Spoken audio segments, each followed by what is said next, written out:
Hi guys! Welcome back to our channel. For today's video guys, so update ko kayo dun sa update update dun sa aming apartment. So, kung ano nga ba yung mga nabili ulit namin. So, yun. And guys, update ko kayo is nakabili pala kami ng kawali. And then lagayan nito.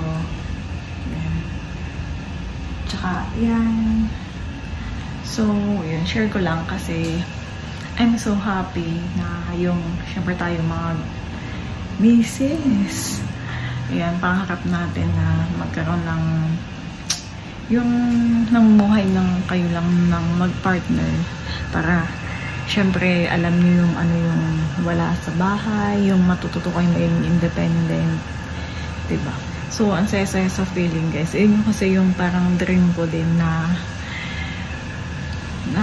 mamuhay ng kami lang ng partner ko ganun. Para, syempre naaskas ko siya. Ganun. Yung walang nakatingin na iba, walang nagmamasid. Kasi mahirap din kasi pagka may mga kasamang iba, diba? Yung, syempre din naman natin hawak yung isip ng bawat tao, diba?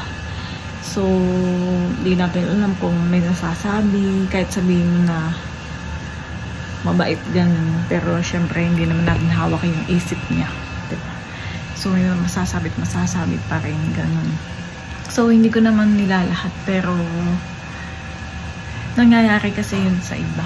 Base dun sa mga nakikita ko na mga nag-pressure, ganyan, na sana daw, sana daw nakabukod sila, ganun.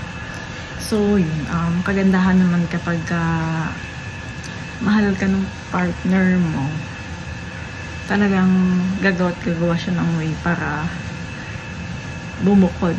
Ganun.